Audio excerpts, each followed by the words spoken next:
It was April of 2019. The Boeing 737 MAX had been grounded worldwide for 3 weeks. The investigation into 2 crashes that killed 346 people was underway. Major airlines were cutting their ties and were demanding financial compensation and publicly questioning Boeing's leadership and culture. The share price had dropped 13%. Customers were rerouting travel to avoid MAX aircraft to the extent that they could. The aviation world was in a state of genuine reckoning about whether the culture inside Boeing had become so broken that the company could no longer be trusted to certify its own aircraft. Into this environment, the chief executive of Ryanair held a press conference. He was asked whether he had any concerns about Ryanair's existing 737 MAX orders. He simply said no to them. He was asked whether the MAX crisis had changed his view of Boeing as a partner. He said it had not. He was asked whether Ryanair would consider switching to Airbus, and he just smiled at them. The following year, with the MAX still grounded and Boeing stock still recovering, Ryanair announced it was in advanced negotiations to expand its MAX order. In 2021, with the MAX having just received recertification and the reputational damage still raw, Ryanair signed a deal for 75 more 737 MAX 8 to 200s. In 2023, in the middle of another Boeing quality crisis involving door plugs and several ongoing whistleblower investigations, Ryanair ordered 150 additional 737 to 10 aircraft. The total commitment, over 300 Boeing 737 MAX aircraft, placed during Boeing's worst decade in modern history. Against all conventional industry logic, Ryanair is Boeing's most important commercial customer. The question is not whether O'Leary is loyal to Boeing. He is not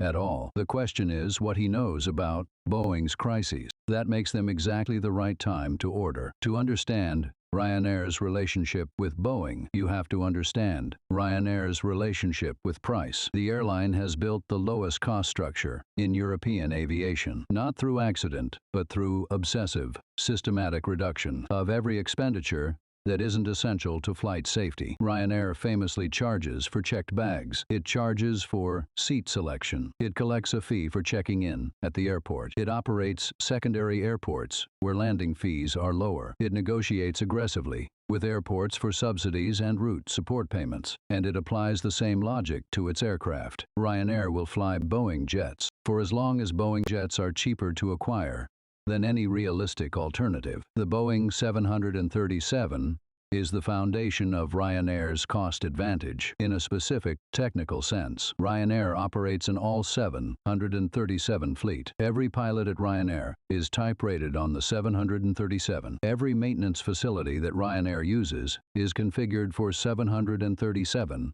maintenance across every spare parts inventory, in every flight training program, every ground handling contract. All of it is built around a single aircraft type. This fleet commonality generates savings that are not visible on a per aircraft basis, but are enormous in aggregate. Ryanair does not need to maintain type rating currency for multiple aircraft types. It does not need to run parallel maintenance programs. It does not need to stock 2 separate inventory systems. The administrative and operational cost of running an all-one type fleet is significantly lower than running even a 2-type fleet, and that saving compounds across hundreds of aircraft and thousands of flights per Dalton Y. Switching to Airbus would not be a simple procurement decision. It would be a transformation of the entire company's operating model. Ryanair would need to certify pilots on the AI Archer family, build or contract Arsamim maintenance capability, establish new parts, supply chains, and renegotiate all training contracts, and manage a transition period during which some aircraft would be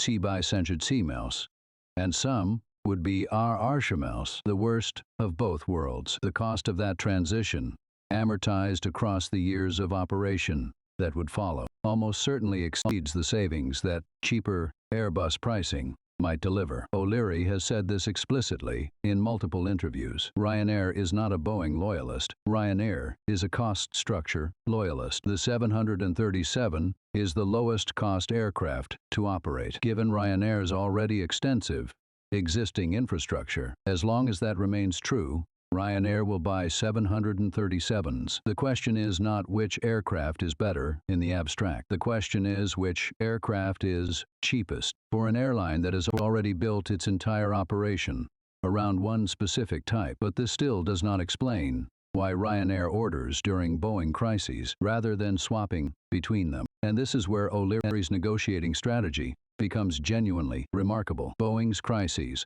the MAX grounding, the door plug incident, the quality investigations are leverage events for Ryanair. When Boeing is under public and regulatory pressure, when its share price has fallen, when airlines around the world are loudly questioning their Boeing relationships, Boeing needs to demonstrate that it still has credible customers. A major order from a credible, well-regarded operator is not just a revenue event for Boeing. It is a statement to regulators, to shareholders, to the aviation industry, and to the public that Boeing's aircraft are safe and desirable. Boeing needs that statement more during a crisis than at any other time. Ryanair management understands this clearly. O'Leary has described the dynamic in interviews with unusual candor. When Boeing is under pressure, their appetite for discounting is at its maximum. When Boeing is riding high on strong demand and a backlog stretching years into the future, they have no incentive to give Ryanair exceptional pricing. The leverage is with Boeing. But when Boeing is fighting for its reputation, when it needs a high-profile order to stabilize market confidence, the leverage shifts entirely to Ryanair. And Ryanair has consistently demonstrated the willingness and the financial capacity to execute large orders quickly, which makes it exactly the kind of customer Boeing values most in a crisis. The 2021 deal, 75 737 MAX 8 to 200s placed when the MAX was barely out of its 20-month grounding, is estimated by analysts to have been struck at a discount of 40 to 50% below list price. A 737 MAX 8 to 200 lists at approximately $130 million. A 50% discount brings that to $65 million per aircraft. For an order of 75 aircraft, the discount relative to list price is nearly $5 billion.